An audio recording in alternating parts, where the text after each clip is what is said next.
What's up? I'm Destin. This is Smarter Every Day. Get your phone out. You see that little camera assembly there? Let's take it out of the phone. Yep, that's what it looks like. So here's what we're gonna do. The first thing we're gonna do is pop the lens off, and there we go. That is called a CMOS sensor. That is the camera on your phone, complementary metal oxide semiconductor. So when you take a photo or a video with your phone, you would think that it would expose that entire chip at one time, like snapping a photo. That's not how it works. It actually scans down the chip, and that's how images are created. This is called rolling shutter, and it's the exact reason your cell phone makes weird shapes out of fast-moving objects. This is a flatbed scanner, and I have a circular patch right here. If I were to take this patch and set it face down on the scanner, and I were to start the scanner and move the patch in the same direction as that moving row of pixels, check out what happens. You're smart. Is this gonna look like a circle?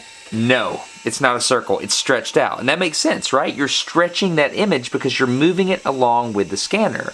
Now, conversely, what's gonna happen if instead of moving it with the scanning row of pixels, we move opposite? It's not going to stretch it out, is it? What's it going to do? It's going to compress that circle down. A rolling shutter on your cell phone camera is very much like this, except it goes from the top of the image all the way down to the bottom. That means that what you're seeing is actually a lie. It's like a stack up of several different moments. Okay, now that we understand how this works, it's time to visualize it in the most turbo awesome way possible. Over the past 3 years, anytime I had a phone and a high-speed camera at the same place in the same time, I would be on the lookout for rolling shutter events, and I would video it with the phone, and then I would video it with a high-speed camera so that I could go back and manually simulate rolling shutter so that I could understand exactly how the artifacts were created. This is so stinking cool. Your brain's gonna get it instantly. We'll start with iPhone video, and then we'll go to the simulation. Psh, this is awesome. This is the first moment I realized I could fake rolling shutter. I was in a turboprop over the Australian outback, and I realized that the patterns would change as I rotated my phone.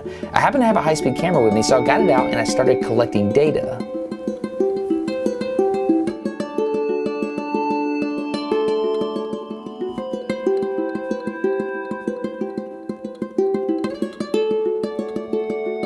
This is what your camera does dozens of times per second.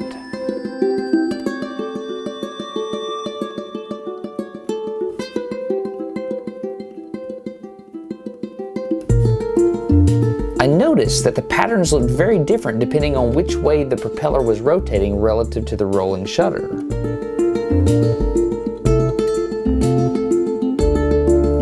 This is really beautiful, but I was kind of bummed that I didn't get to see the effect head on to the propeller. A couple of years later though, when I was taking high altitude flight lessons near Pikes Peak in Colorado, I finally got my chance to video a propeller head on the tarmac.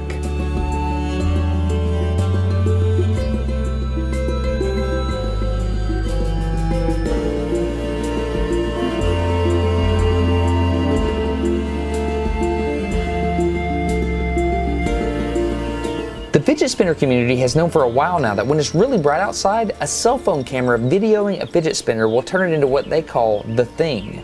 It's just rolling shutter with a little bit of aliasing thrown in, but it looks like some kind of ninja alien throwing star. Anyway, when you slow it down with a high-speed camera, you can really reveal the math that makes this look so weird.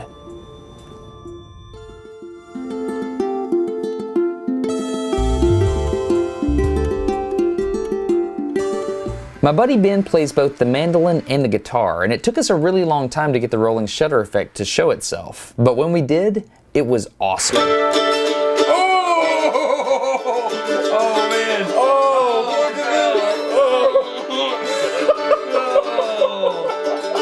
Guitar strings are especially difficult because they vibrate so quickly that a normal high-speed camera isn't fast enough. We had to record them at 20,000 or 28,000 frames per second to be able to run this simulation properly.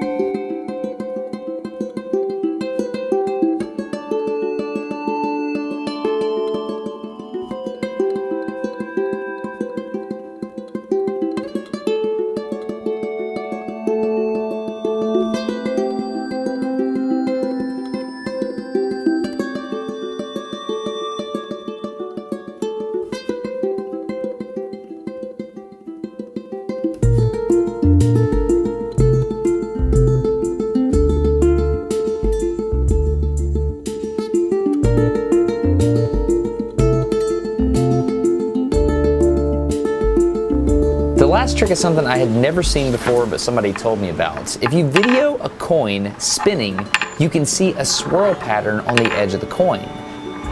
Yep, that's also rolling shutter.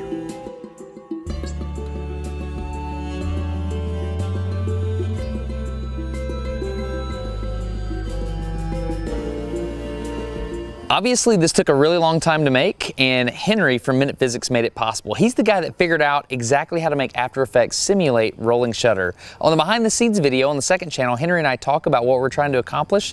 Go check it out, and we'll throw some love Henry's way. Also, I want to say thanks to the sponsor, which is Audible. Before we talk about the book that I'm listening to on Audible right now, let's go goof around with rolling shutter and some chickens. Okay, the book I'm currently listening to on Audible is called The Devil in the White City. It's a really good book about the 1893 Chicago World's Fair, a fair that I had no idea changed America, but it did. Also, America's first serial killer, so there's that. It's pretty crazy. I had no idea. It's a great story. You should check it out. Devil in the White City by Eric Larson. You will enjoy it. You can get that by going to audible.com/smarter. That does two things. Number one, you get a free audiobook. And number two, I get secret internet points because Audible knows you came from Smarter Every Day and they're more likely to support Smarter Every Day in the future. And that's a big deal for me and the family. I appreciate that. Anyway, if you see anybody that talks about rolling shutter, make sure they don't get confused with aliasing. That's the wagon wheel effect. A lot of people get those two confused. I hope this video earned your subscription. If it didn't, no big deal. I'm Destin. You're getting smarter every day. Have a good one. Bye. Last chicken. Brave chicken.